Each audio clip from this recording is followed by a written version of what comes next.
and today's insight is going to be about any adult child. How to deal with any adult child. Okay? And today I was talking with an acquaintance slash friend, and I was annoyed at where we were as opposed to where adult children were. I say adult children, right? Because for us, they're mainly men being adult children.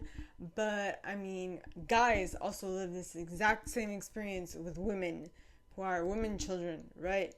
And so I can't really just say men children, it's also female children. So everyone's included. Now, so I pulled some cards, and basically what I got was, towards the end of it, I was interested to see how we were approaching this situation, which was if we were approaching it as a victor or as a victim.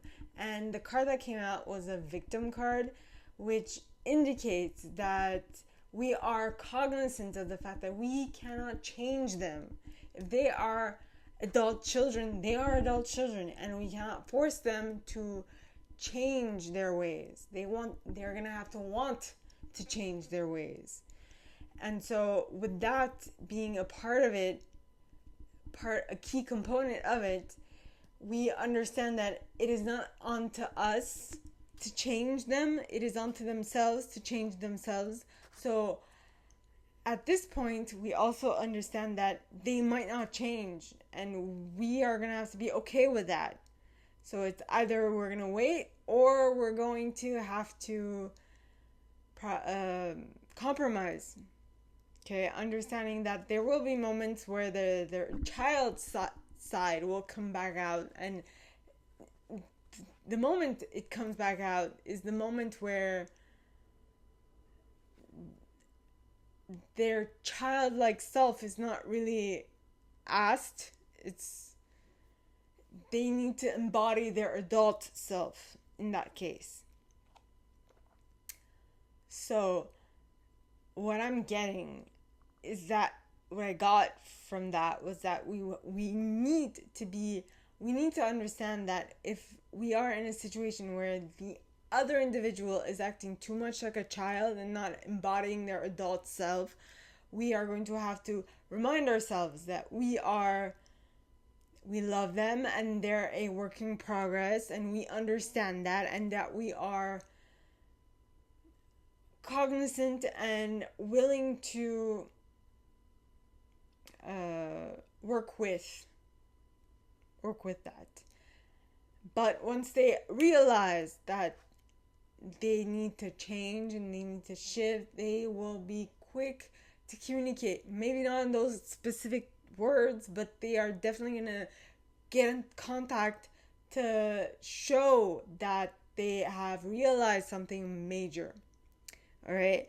And so that's when the fact that something needs to happen within yourself, which is that of understanding that this is partly going to be a mentor-mentee situation, in the sense that in the areas where they lack that adult maturity, you're going to have to be the mentee. And in the situations where you lack the childlike wonder, or you or the other lacks the childlike wonder, either or is going to have to be the mentor. The roles will be reversed in that situation.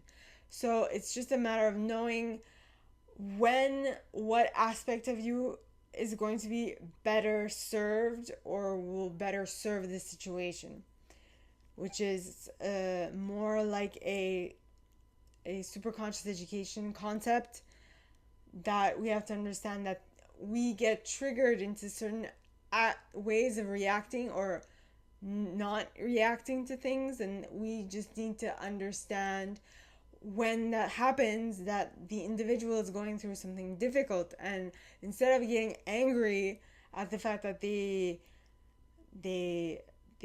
got triggered, and that that part personality of theirs that was developed in their childhood to keep them safe was triggered and brought up to the active experience, which is their personality that is coming out and reacting to the situation.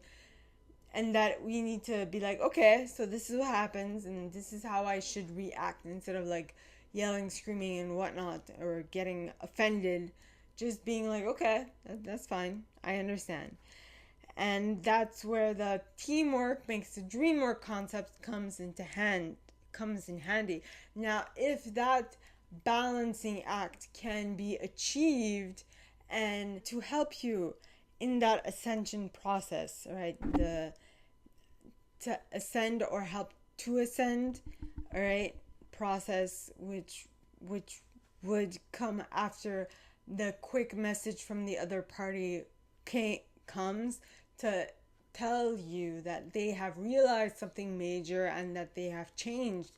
When that happens, the best course of action to take, or the best scripture to help you along the path to achieve what you want to achieve, is John book 15 verse 4. Okay, and this says, remain in me as I also remain in you, talking of God. Okay, so remain in God, in the Christ consciousness, in the knowing of what's right and what's wrong.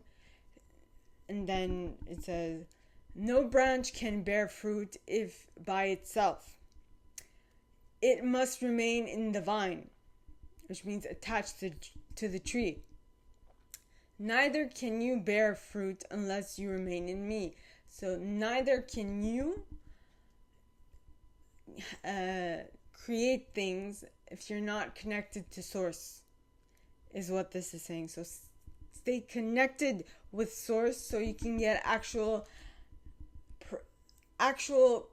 information in regards to your situation. Because when you are connected to source, when you are well informed by source about what is actually happening, it doesn't matter what your outside circumstances tell you. It doesn't matter what the outside individuals tell you. Nothing matters. What you need to concentrate on is what source tells you. If source tells you this is your person, that is going to be your person. It doesn't matter what the outside circumstances say. It doesn't matter what people say. It doesn't matter what the situation looks like.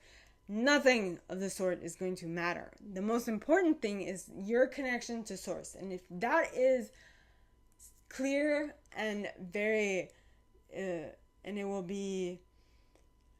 tell you what to do and what not to do. That way you know that what you should actually listen to, instead of listening to people who are telling you what they feel, what they think, and what they want. Okay? So as I was saying, if that state of consciousness can be achieved and prioritized, that will definitely allow you to move to a calmer situation with the other party, and allowing everything in your reality to shift to the better, because you have evolved, you have become more mature, and due to that, you are going to be able to understand how to interact with them in any given situation, right? Just like when interacting with your child or with children, you understand their personality and you know what to do in any given situation, because I don't know, they get hangry, they get angry, or they get triggered and all those things. And when those triggers happen and when those reactions happen, you know what to do. Right? The exact same thing happens to me. All right, I'm going to take a situation. When I get overheated, when my body starts to overheat, I'll notice that I'll start sweating. I'll start not being able to think properly. I'll start being a little like sluggish, and I'll start having the impression that I need to vomit. When that happens, you will see me automatically take off layers, if I can, of course. Take off layers, make myself more comfortable, make myself more able to get some circulation and so on and so forth. So that way I can mitigate the heat and mitigate my overheating and avoid the puking sensation. It's all about knowing how your body works and how to work with it. All right. So basically, what are you currently going through? Well, what I want you to think about is what are you currently going through, and how can you instill a process for you to not be at the whims of your triggers or your reactions. Ponder that.